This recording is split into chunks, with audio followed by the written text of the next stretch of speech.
श्री स्वामी समर्थ. जय जय स्वामी समर्थ. मित्रांनो, भगवान श्रीहरी विष्णू यांनी नारद मुनींना मनुष्याच्या अशा 3 लक्षणाबद्दल सांगितलं आहे. जर कोणामध्ये हे 3 लक्षण असतील तर असा मनुष्य त्यांच्या आयुष्यात कधीच दुःखी राहत नाही. मृत्यूपश्चात त्याला मोक्षाची प्राप्ती होते आणि तो कधीच नरकात जात नाही. त्या 3 लक्षणाबद्दल सांगत असताना भगवान श्रीहरी विष्णू यांनी एक कथा सांगितली आहे, जी कथा तुम्ही अवश्य ऐकायला पाहिजे. जो मनुष्य मनपूर्वक या कथेचा श्रवण करतो त्या मनुष्याचे जन्माजन्माचे पाप नष्ट होतात.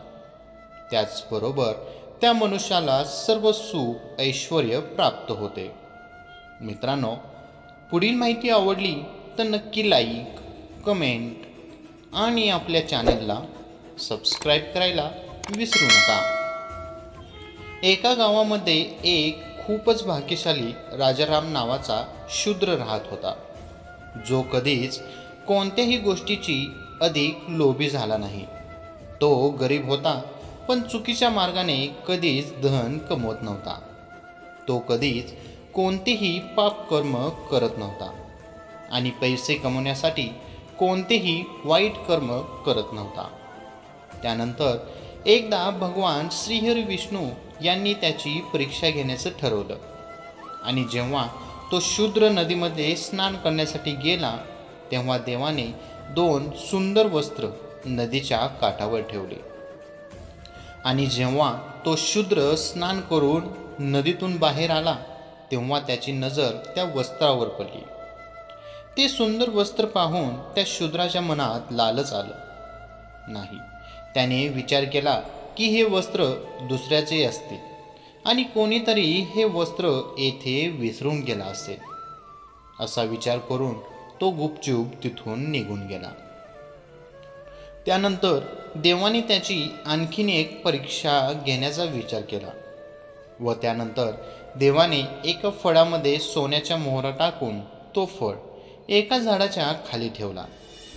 जेव्हा तो शूद्र त्या वृक्षाखाली आला तेव्हा त्याला तो सुंदर फळ दिसला आणि जेव्हा त्याने तो फळ उचलला तेव्हा त्याने पाहिलं की त्या फळाच्या आत सोन्याच्या मोहरा आहेत. त्या फळाला हातात घेऊन तो शूद्र विचार करू लागला, खूपच आश्चर्याची गोष्ट आहे. या फळाच्या आतमध्ये सोन्याच्या मोहरा कोणी ठेवल्या असतील? हे तर कुठल्या तरी चोराचं काम दिसत आहे.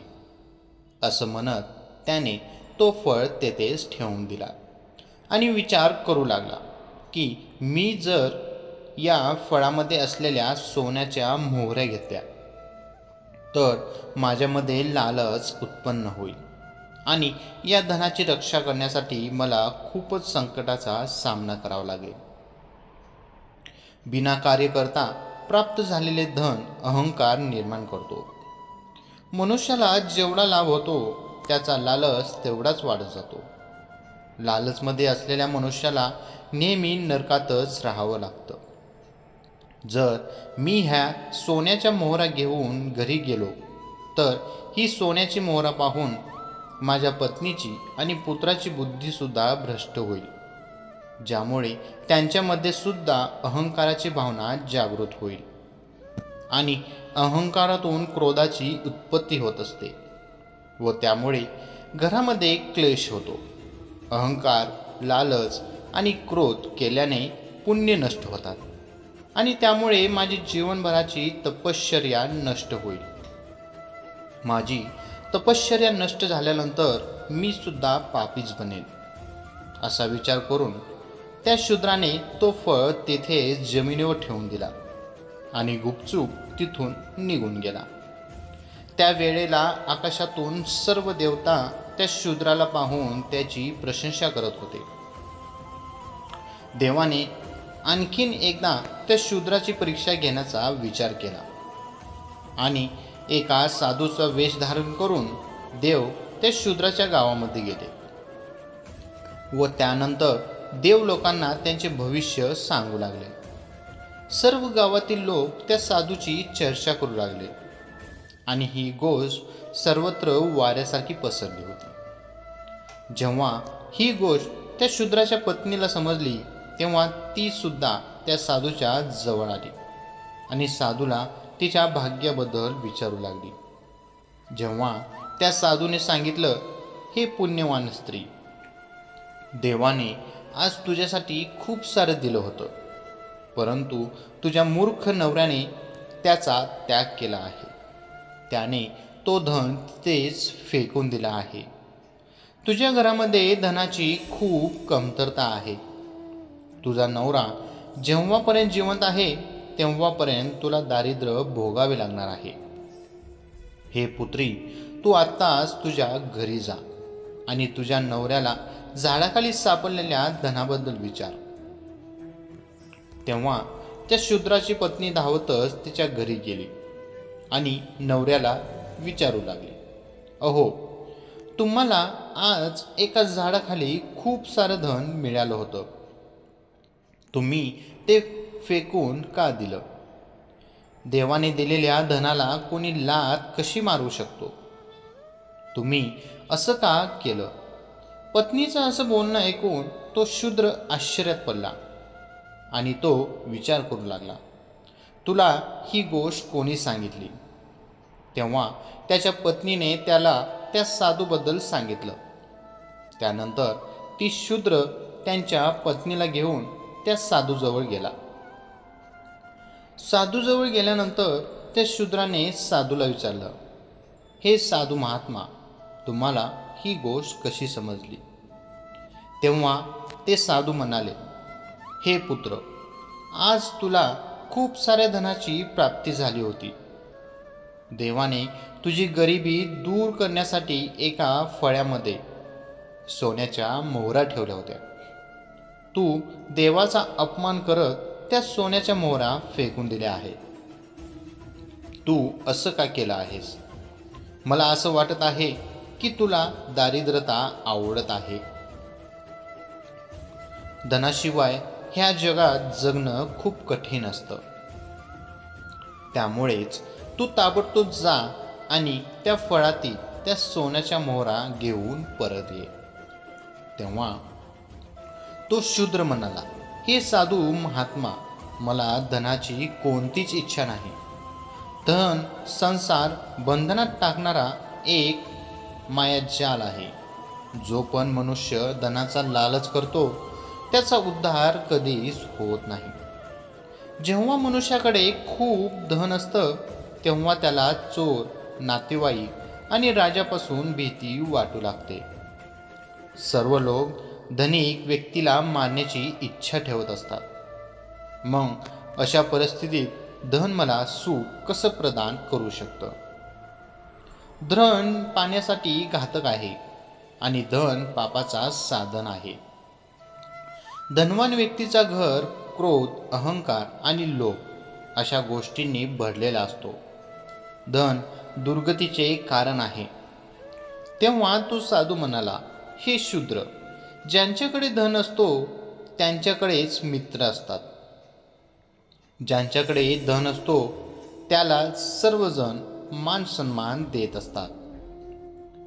ज्यांच्याकडे धन असतो त्यांचे भाऊ बहीण सुद्धा त्यांच्यापासून लांब जात नाही. उत्तम कुल, रूप, भोग, सुख आणि यश हे सर्व धनवान व्यक्तीलाच प्राप्त होत असतात. ज्यांच्याजवळ धन नाही अशा व्यक्तीला त्यांचे पुत्र आणि पत्नी सुद्धा सोडून जातात.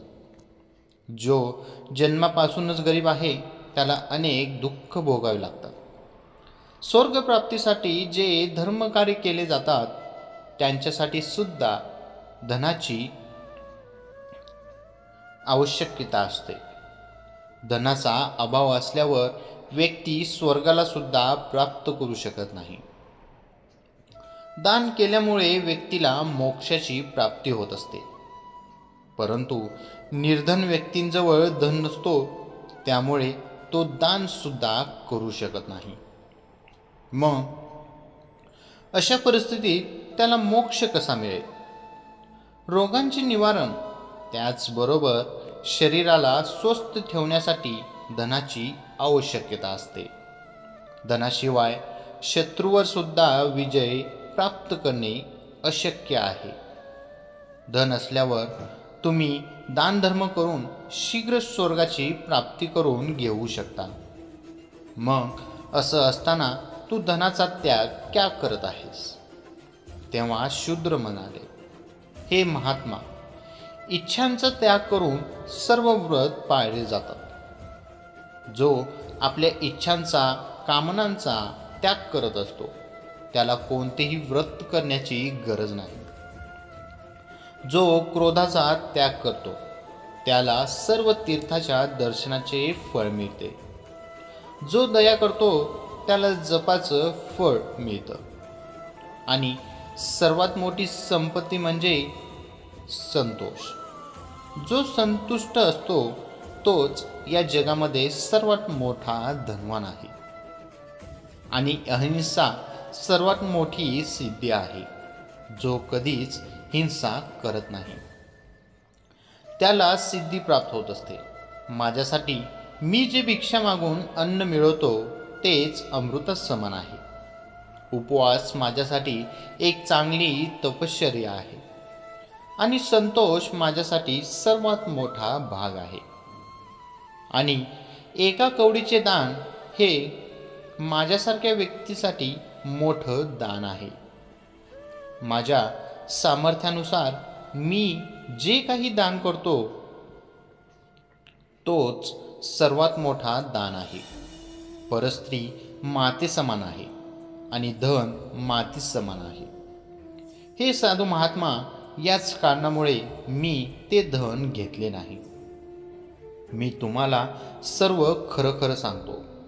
कपड्यावर चिखल लागल्यावर त्याला धुण्यापेक्षा चांगला आहे चिखलापासून दूरच राहावे. त्याच प्रकारे दुसऱ्याचे धन हे चिखला समान आहे. त्याला मी माझ्या शरीराला लावून माझ्या शरीराला घाण का करू? त्या शूद्राचं असं बोलणं ऐकून आकाशातील सर्व देवता प्रसन्न झाले आणि त्यांच्या डोक्यावर फुलांचा वर्षाव करू लागले. लगेचच आकाशातून एक विमान खाली उतरते ज्यामध्ये देवता बसले होते. सर्व देवतांनी त्या शूद्राला म्हटलं, हे धर्मात्मा, तुम्ही या विमानात बसा आणि सत्य लोकात येऊन दिव्य भोगांचा उपभोग करा. तुम्ही जीवनात खूपच पुण्य केले आहे आणि त्यामुळे तुम्ही अत्यंत काळासाठी सत्य लोकांमध्ये निवास करू शकता. हे दिव्य दृश्य पाहून तो शूद्र साधूकडे पाहून बोलू लागला, हे साधू, तुम्ही कोण आहात? तुम्हाला माझ्याबद्दल एवढे सर्व कसं समजलं? तुम्ही नक्कीच कुठले तरी देवता आहात. तुम्ही या साधूच्या वेशात भगवान श्रीहरी विष्णू किंवा ब्रह्मा आहात. कृपया तुम्ही मला तुमचे दर्शन द्या. त्यानंतर भगवान श्रीहरी विष्णू साधूचे रूप सोडून त्यांच्या खऱ्या रूपामध्ये आले आणि म्हणू लागले, हे धर्मात्मा, मी साक्षात विष्णू आहे. तुझ्या सत्य आचरणाची परीक्षा घेण्यासाठी मी स्वतः इथे आलो होतो. आता तू तुझ्या परिवारासोबत या विमानात बसून सत्य लोकात जा आणि तिकडे जाऊन सुखांचा उपभोग घे. त्यानंतर तो शूद्र दिव्य वस्त्र व दिव्य आभूषण यांनी सुशोभित होऊन त्या सुंदर विमानात बसला आणि सत्य लोकासाठी निघाला. तर मित्रांनो, अशा प्रकारे लालचीपणाचा त्याग करून त्या शूद्राच्या सर्व परिवाराला मोक्षाची प्राप्ती होते. आणि जो पण मनुष्य लालचीपणाचा त्याग करून संतुष्ट राहून जीवन जगत असतो त्याला मोक्षाची प्राप्ती निश्चितच होत असते. श्री स्वामी समर्थ. जय जय स्वामी समर्थ. मित्रांनो, ही छोटीशी माहिती आवडली असेल तर आपल्या व्हिडिओला लाईक, कमेंट आणि आपल्या चॅनलला सबस्क्राईब करायला विसरू नका. श्री स्वामी समर्थ. धन्यवाद.